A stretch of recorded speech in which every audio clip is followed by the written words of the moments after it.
Hello my friends and welcome, my name is Dennis and this is the latest update from Ukraine and probably also from Russia. For the second day consecutive, Ukraine goes on a counterattack, and here I must say 100% that it is the Ukrainian regular army. I guess that the Russian Volunteer Corps or the Legion of Freedom are not involved into this operation, the advancement of the Ukrainian army in Kursk region, Russia. It seems like the Russian army was caught off guard and their forces just run away from their positions. It happened yesterday night at around 3 a.m. then the fighting had started. Just to remind you, yesterday Ukraine moved over here and just a little over here, and here we have this picture, and I would say it's even bigger than that by the time I'm recording this video.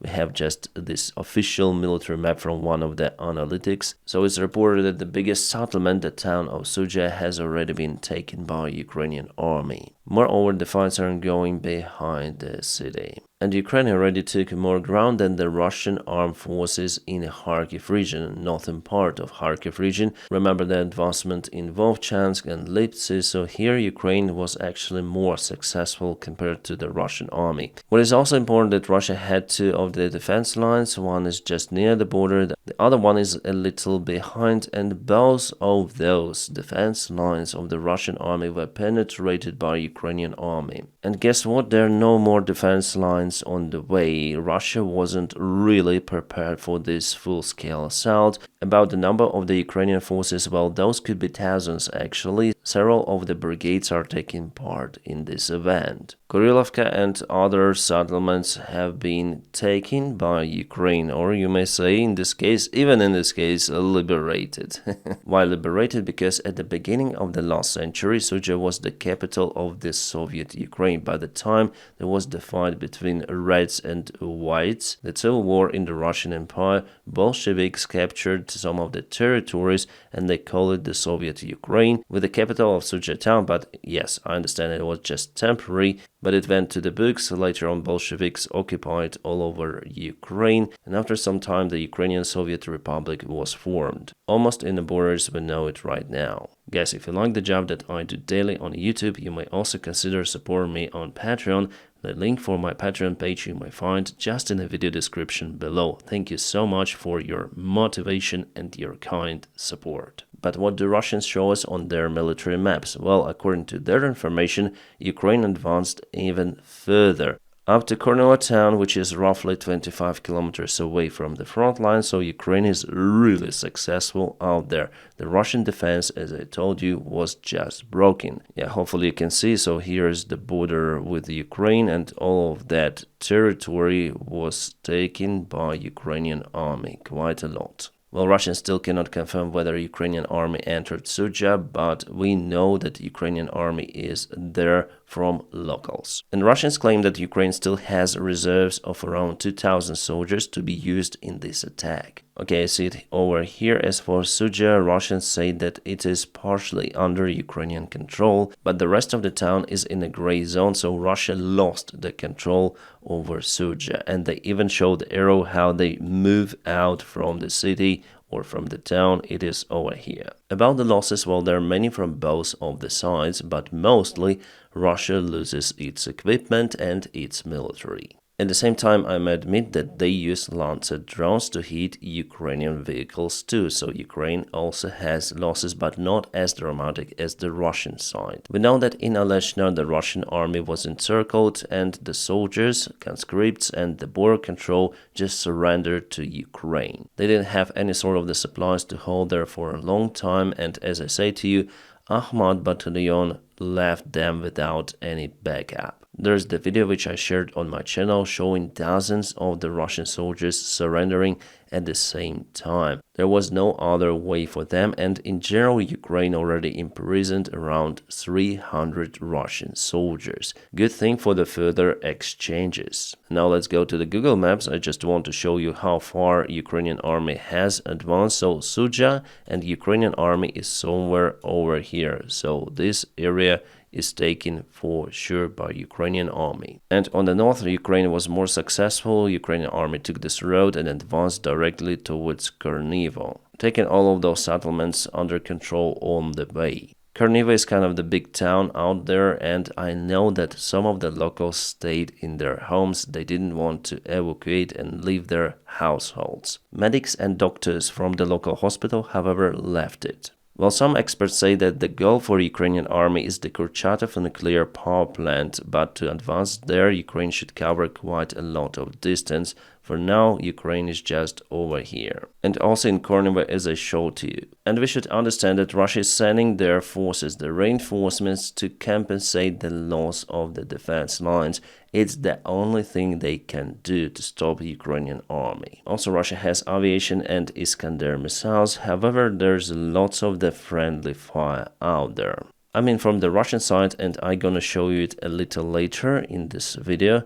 And let's zoom into Kurchatov nuclear power plant. Definitely it is big. This lake is used to cool down the reactor. So potentially, yes, it could be the goal of Ukrainian army to exchange it later on Zaporizhia nuclear power plant, for example. Or maybe in general, the plan of Ukrainian army is to exchange the Russian territory for Ukrainian one. We know that for Ukraine it's kind of hard to hold the ground on the east, so Russia takes the ground there daily. However, at the same time, Ukraine might disturb the Russian army from the northern side, forcing the Russian army to send a part of their forces from Ukrainian front lines to Kursk. And maybe the plan of Ukrainian army is to exchange the part of the Kursk Oblast for the part of the Kharkiv region, which was occupied by the Russian army.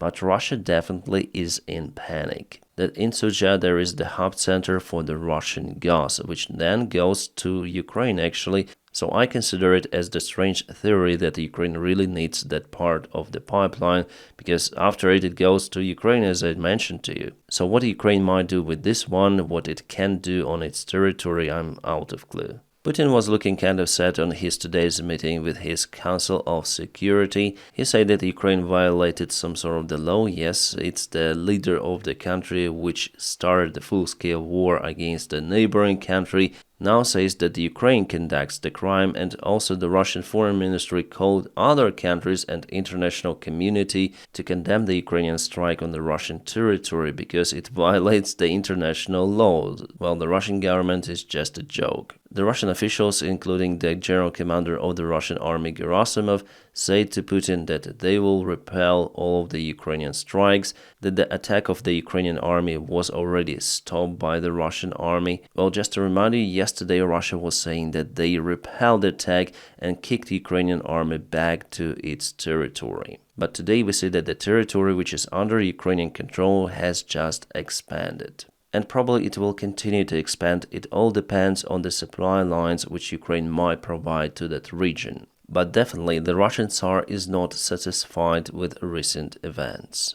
The White House officials say that it's the sovereign right of Ukraine to conduct those missions because Russia at first started the full-scale war against Ukraine. So basically the United States are giving the green light for Ukraine to conduct this special military operation, even using the military equipment from the United States. The similar message we also have from the European Union. They all support Ukraine in its fight for the victory. Well, actually, after the failed Prigozhin's coup, we all understood that it's better to strike the Russian Federation directly to its territory than to fight in Ukraine. With heavily armed Russian forces with their prepared defense lines, it's better to go to Moscow after all, using just the limited amount of the forces. I believe that for now then the Russian forces are kind of exhausted and mostly located on the eastern side of Ukraine.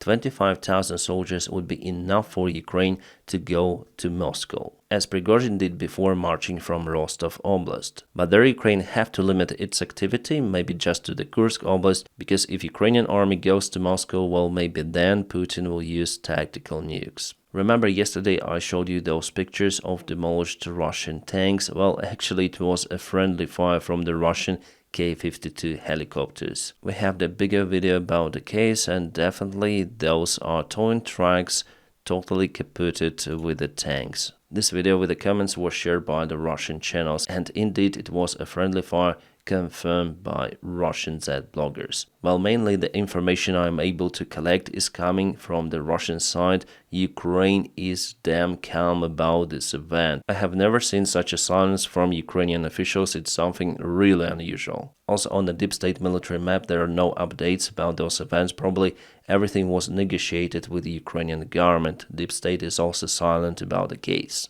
So mostly those military maps are being created by enthusiasts who monitor the information mostly from the Russian publics. But there is the robust, clear evidence that everything of that is really happening, and I may also share those kind of the videos directly from the Russian drones, for example, but I may only do it on my Telegram channel, because this platform is kind of the restrictive, and here you may see that Ukraine definitely broke through the Russian two defense lines. So the one was right on the border and the other one is going over here and over here. So in Suja and over here there are no more defense lines for Russia. They were constructed very poorly, and as I said to you, some of the Russian defenders like Ahmad just run away from their positions and now try to come out with some sort of the excuses. There were reports that one of the main Russian propaganda journalists and one of the main Russian Z blogger was captured in Kursk Oblast. This information was spread by some of the Russian MPs. Podubny has more than 700,000 subscribers on Telegram, and also he's kind of the popular guest on the Russian TV shows. He also do some of the propaganda stuff right on the front lines, so he was out to film something interesting in Kursk, but he went to the interesting situation himself, so his car was kaboomed by the Ukrainian FPV drone. And after all, we received the information that this individual is still alive. He is delivered in hospital in a critical state with some of the shrapnel wounds, brain injury and also heavy burns. A great reward for the job he did against Ukraine. But hopefully he will be fully rewarded very soon. It's hard to say whether he can make it out alive with those critical injuries. If yes, well, it's not for a long time. Mainly the Russian military bloggers are now screaming in desperate about the situation in Kursk, and they start again to blame their own military command because Ukraine was preparing this operation for long 2 months. For 2 months, Ukraine was gathering forces right at the border. And this is how the border control checkpoint looks like. It's the place where the Russian soldiers were encircled and finally they decided to surrender. The biggest pain in the ass for the Russian army are Ukrainian FPV drones. They're monitoring live all of the important roads and hit the Russian vehicles very precisely. For example, this is the vehicle which was carrying the Russian artillery system. But the Russian army has no reliable communication tools, no reliable supply lines. They're suffering. So Russia needs more and more forces to stop Ukrainian attacks, and they're in desperate because they also need the time for it, for example, to move their forces out from somewhere from Ukrainian front lines. There are some of the rumors that Russia calls the Wagner army back to Russia from Africa. But again, it's not a short-time story. With every day, Ukraine takes more and more ground. Locals really complain a lot that they had to leave their homes without any assistance from the Russian government. So this guy is from Suja. He said definitely Ahmad battalions left the place immediately, and he also had to leave the area because the Ukrainian army was already in his town. So he complains that the Russian army is unable to stop the Ukrainian one. Where are those helicopters? Where are those Russian artillery systems to stop the Ukrainian army advancement? Well, I can answer that. Yesterday Russia lost 2 of their attack helicopters, and as I showed you before, they hit their own tanks and vehicles, so everything is logical as usual for the Russian army. Meanwhile, we have the videos of the Ukrainian tanks, armored vehicles and engineering equipment marked with triangles. And you know, guys, no one expected that really to happen. Oh, it's a rugby season. Those who have allergy on that stuff, well, it's just terrible. I also have it and it's bad. And Ukraine continuously uses mortars and some of the artillery to hit the Russian positions. But what is also very interesting that Suja plays a great role in the Russian railway supplies. You can see Suja over here, so basically Ukraine cuts the Russian railroad supplies towards the Belgorod Oblast, so Russia is unable to send their reinforcements to Kharkiv. Well, that could be also the reason. Obviously, Russian propaganda channels say that this operation brings nothing for Ukraine. It's the useless waste of the soldiers as Ukraine did before in Krinky, but in Krinky, Ukraine deflected the attention position of the Russian forces, so Russia had to concentrate their forces to protect that area, and definitely Ukraine caused Russia severe losses out there too, and the Kursk special military operation might carry the same goals. And after all, guys, you know, it's the first advancement of Ukrainian army, official advancement towards the Russian territory, even though we don't have comments from Ukrainian officials, but the Ukrainian army is doing it really. There was the interview with the Ukrainian intelligence chief Davydov, where he did some of the assumptions and predictions for the future year of the war. Yes, unfortunately, despite on the peace talks, we may see the escalation on the front lines. We see the escalation even in the Russian Federation already, and the scale of the losses has never been as high as nowadays. Even that the Wagner army was wasting their prisoners taking Bakhmut, the losses then were lower than now in the Russian or in Ukrainian army, because it's a logical thing. If your enemy loses more men, your army also loses more. So it doesn't matter who will take the office in the White House, the war will continue in 2025. Donald Trump, if he is somehow the United States president for the next term, will not handle the situation, no. So Budanov said that Russia is unable to perform that high level of the escalation on the front lines, and finally Russia will stop its attacks in 2025, or they'll have to announce a new massive mobilization. Well, actually, I said to you that story many times on my channel, that Putin will have to announce a new massive mobilization, and according to the recent information, Russia conscripts to their infantry even the soldiers from aviation, from the Russian Air Force. Yes, even those are now being sent to fight in the trenches. So the situation with the army men in the Russian army is critical, and so the new mobilization in Russia is just imminent. It will happen like that very fast. No one expects it right now, but the next day Putin will announce it, and the Russian men will be just conscripted to the Russian army. They'll have not enough army vehicles, so they will be sent in the mid-waves again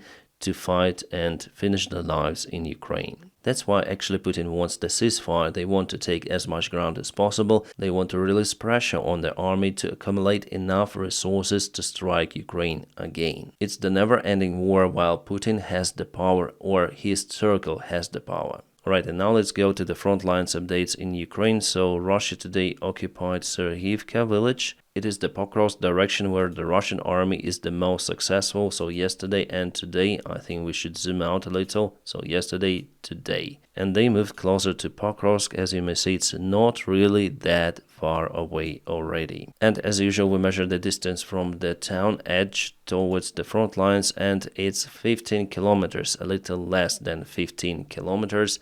It's roughly 9 miles. I remember how 10 days ago I was filming the similar video showing that the distance was 12 miles, so Russia covers 3 miles. If they continue with the present pace, they might reach Pokrovsk, I would say, at the end of this month, but I think that it will not happen like that, because still there is the Ukrainian defense line all across those villages, so Russia will have to penetrate it, and it's not an easy task for them. So for the last 24 hours, Russia expanded their bridgehead in this area, and definitely it's the most successful advancement of the Russian army for a very, very long time. But we also have the good news. Those are coming from New York, so it was yesterday and it is today. Russia was kicked out from a couple of the quarters of the town. So the Russian army isn't that successful in this area as they thought.